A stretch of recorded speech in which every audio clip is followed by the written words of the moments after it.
What are teams doing? I know that I have said this before when talking about the NFC North, that believe that the Vikings are going to finish last. And, here's why. They kind of let Sam Darnold just go to a different team. And yes, he wanted to, um, but you know, it's not like they, you know. My point is that he wanted to. So, and I do remember the an interview where he didn't say which team it was, but he did say, because the question was, are there, some locker rooms, that want you to be there more than other locker. I mean, that's not the exact question, but the point is, where I'm going with this is, yeah, he did admit that there were some locker rooms that just did not feel like they wanted him around. And so that could have been one of the reasons why he, decided that he wanted to go somewhere else, and he lands up in Seattle, wins a Super Bowl, and now he's, kind of sitting there going, yeah, take that. Um, uh, Locker room from the Vikings, locker room. I wasn't really wanted there. I go and win a Super Bowl with Seattle. Yeah, take that. And so now the Vikings, they put in a rookie last season, and he did, okay. He didn't really play up to um, expectations, so to speak. And so now they go out and you know, they, they get Kyler Murray, and, I put Kyler Murray's, stats. There's one, video where I put his stats, up there, and he has not had a passing yards over 4,000 passing yards. Like, there's never been a season where he's done that. And not to mention that he is a quarterback that has had a knee injury, like a ACL or a LCL or something like that. I can't remember which, but my point is that, if you go back to the previous, episode, I shared how, quarterbacks that run, that tear their ACL and have some kind of knee injury, they don't come back and do very well. You see Carson Wentz, now he's a backup. RG3 is, where is he at? And I can see the same thing, because, like, you know, it's not like Kyler Murray is putting up these amazing stats. And I can see the same trend, happening for Kyler Murray. And so, where are the Vikings? I mean, it's clear to me that the Vikings are not doing enough to be back in the hunt, in the playoff hunt, or even enough to, be right there, as the NFC North champion. So I put them last, and that's what I expect from the Vikings. And I believe every analyst should expect the same for the Vikings, because the math does not add up to say that they're a playoff team or a team that's going to finish close to, the NFC North title. I always interrupt to tell you to pray for sports. I know that seems odd for a lot of you, but really pray for sports. And what is really odd is pray that they would take less money. I know that's very odd. It is popular right now to talk about how athletes need to get paid. But I'm here, like, how much do they really need to get paid? Because, and this is not like I don't have any interest making as much as they do. I mean, you see, like, I'm fairly well dressed. It's called saving your money. And by saving your money, you can still go out and get your favorite, outfit. Saving money, you can still go out and get yourself a ATV or whatever, like a four-wheeler or whatever. You can still, save for, certain things that you want. Yes, when buying a vehicle, it still makes it, a little more difficult. But, life for me, I don't even, look, I get paid way less than everybody else, but life for me is absolutely, I love it. I love it. I don't have to be, getting a whole lot of money. I love my life. I've noticed that I'm still able to save and still, save money for the things that I enjoy. Maybe I don't get to travel as much, but, like, it's still, look at me. I'm still doing this, like, and I still have a smile on my face. I'm still wearing, pretty expensive clothing. I'm still taking care of myself, and there's many people, like me that, have way, way less than athletes, and their lives are full of joy. You don't have to have all this, big amount of money to support a family and raise a family. That's a lie from Satan himself. And there is a spirit called Mammon that, what it does is it promises you good fortune. And yeah, on the outside, it might, give you that good fortune on the outside, but on the inside, you're completely dead. You're depressed. You're a filthy mess, and so really pray that the athletes would be able to humble themselves and actually think for themselves instead of a player agent thinking for them.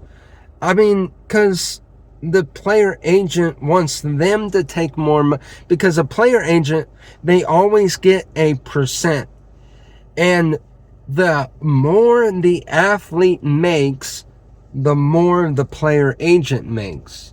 It's easy math. And so it's really adds up to the player agent wanting them to make more money so they can make more money. And so really if these athletes use their brains of their own, they can figure out and say, hey, I don't really need this huge contract. Let me, focus more on the real goal, winning a championship. And that's what we need to pray for. And we need to pray that the spirit of mammon would, get out of these, athletes and out of pro sports. Fantasy football. So who are the people to stay away from in fantasy football? Or at the very least, to wait until later to draft them. One person that jumps into my mind is he's a rookie. And I'm not saying don't draft him, because I believe that you should draft him because he's going to be making lemonade. And that's a hint that I'm talking about lemon. He got drafted by the Eagles in the first round for a reason. And so just look at what he has been able to do. I believe is going to translate into the NFL. But take him late, because we don't know, is he going to be the number one receiver, or is Smith going to be the number one receiver? At the very least, I do expect them to split receptions, to split, still have about the same shares, get about the same fantasy points. But to be on the safe side, you don't want to take lemon too early. Another fantasy football person not to player not to take too early, because it's tempting to take Christian McCaffrey in the first round. Now, here's why you might want to wait until second or maybe even third round. Look at his past. How many injuries has McCaffrey had? He is somebody, he's getting older. He, it was either last season or not too many seasons ago. He is a running back that gets injured, from time to time. And that's why, for me, it's just a caution thing. It's just a caution thing.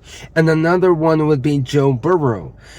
Because when Joe Burrow, because when McCaffrey is healthy, he's a stud. He's first rounder all the way when he's healthy. And it's the same thing with Joe Burrow. When he's healthy, he helps your team win fantasy football games.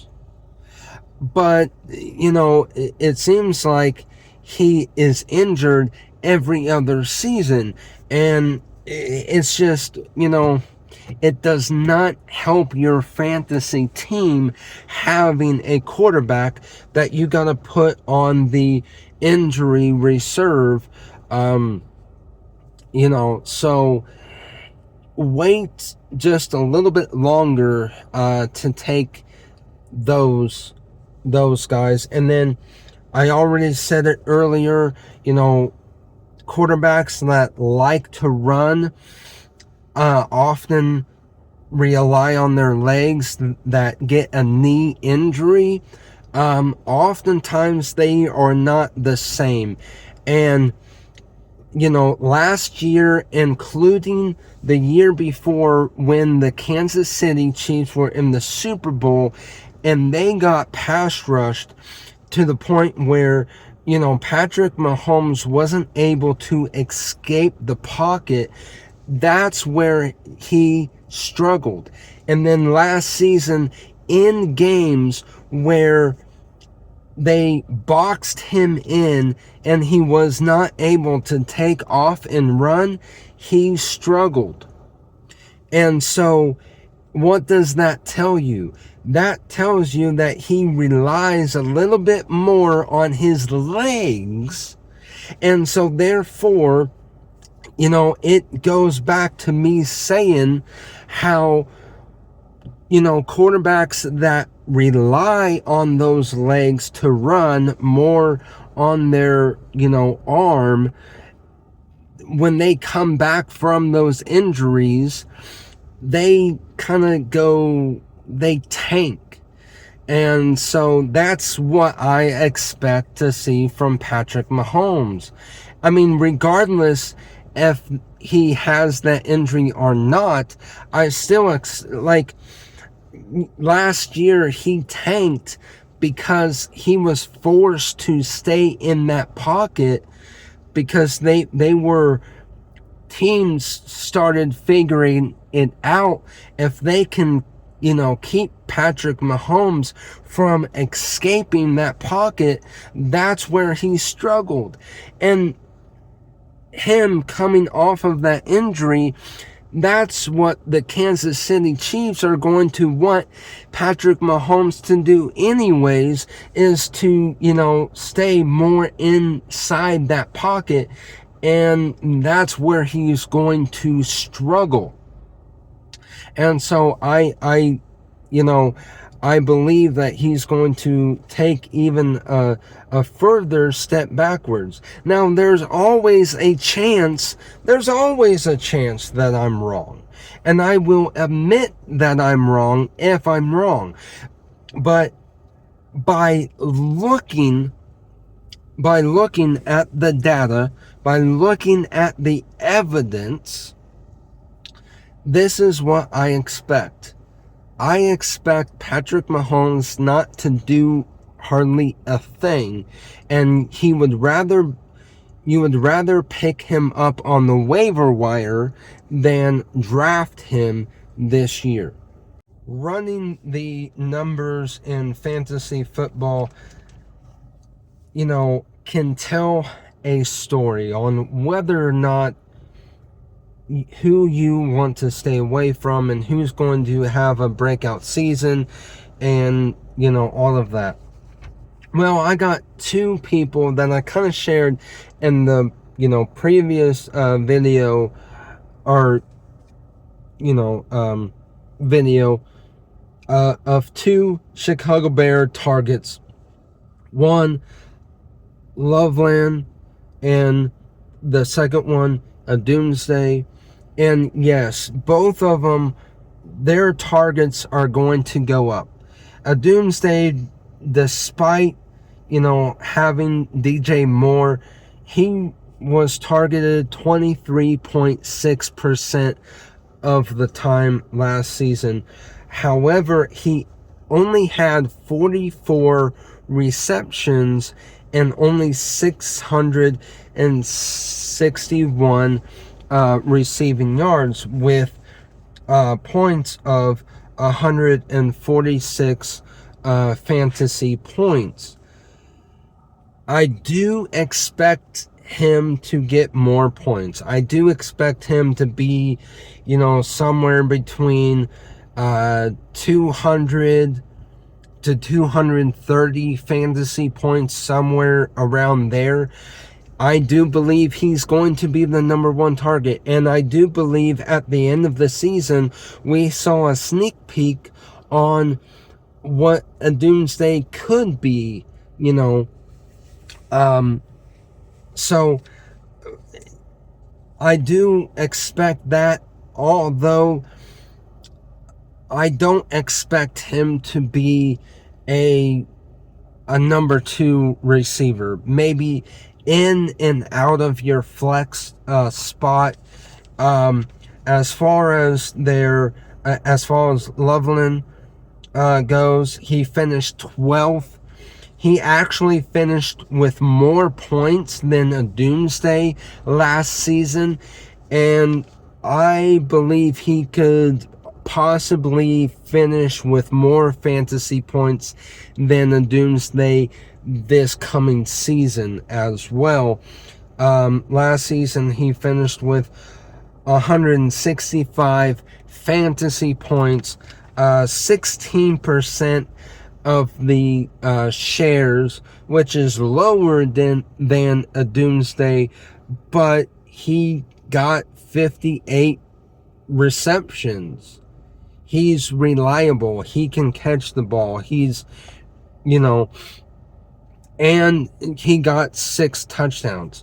I expect this season, for a Doomsday this season, his target shares might go up only 2 to 3%, where I expect Loveland's target shares to go up maybe a whopping somewhere between a whopping 7% to 10% target shares, which means he's going to get more than 82 targets. He's probably going to get, closer to 100 targets this season, and probably a lot more than 58 receptions this season, and equals, him being a fantasy guru for tight ends and somebody that you want to draft as a tight end. I want to remind people to go out and play 9-on-9 football. Yes, it can be two-hand touch or it can be flag football. I would encourage you to go out and play 9-on-9 flag football. Create your own rules. You can play for fun, or you can create a league. And, let's go out there. You have softball leagues, adult softball leagues. You have adult ultimate frisbee leagues. There are those that, might go out and play ultimate frisbee for, on Sunday afternoons just for the fun of it. But rarely do you see, or do I see, anybody going out and playing football. I don't think it should be that hard or that difficult to get a 9-on-9, football game going week in and week out. And so I encourage you to do that, and encourage the ladies to do that with you guys. Just encourage it, because women can play football as well, and that's actually a good thing to have, women out there joining you, playing football. But my encouragement is to have 9-on-9, and it's very easy to create plays for 9-on-9. You can have like 4 linemen with maybe 1 tight end, or 2 tight ends, but you can play around with it. But you can have 2 tight ends, no tight ends, 3 receivers, 4, just play around with different formations. Let me tell you, if I can create different, formations for 9-on-9 football, you can too. And if I can create plays for 9 versus 9 football, you can too. And so I encourage you just to go out and play 9 versus 9 football.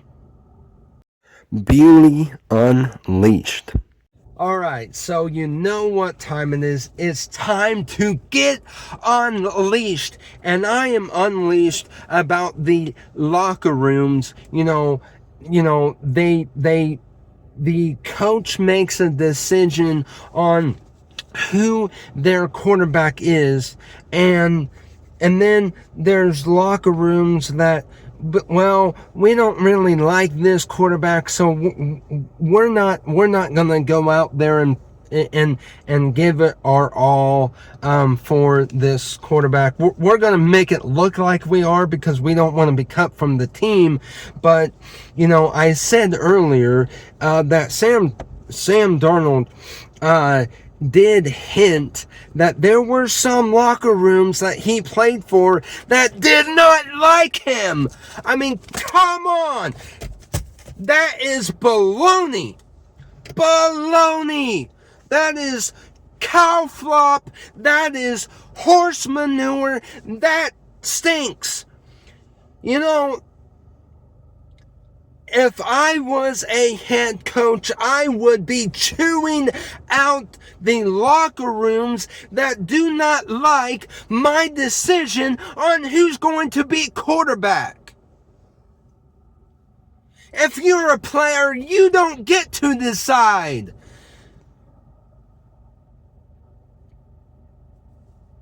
I mean, that's really what I gotta say. The locker rooms, they just need to suck it up sometimes. Suck it up, Buttercup. Have you ever heard of that term? Probably not. Because, in football these days, it's all about the receivers, what they want. It's all about what the players want. It's, it's always, oh, we're not happy, with this quarterback, that quarterback, whatever.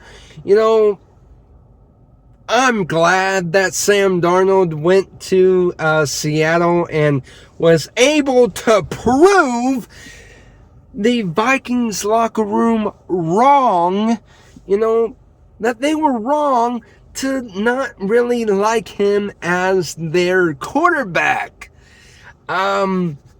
Because, the locker room is not always correct. The locker room is not always right. And so I just gotta say to the NFL coaches, please tell the locker room that the quarterback decision is their decision, and if they don't like it, they can ask to be traded.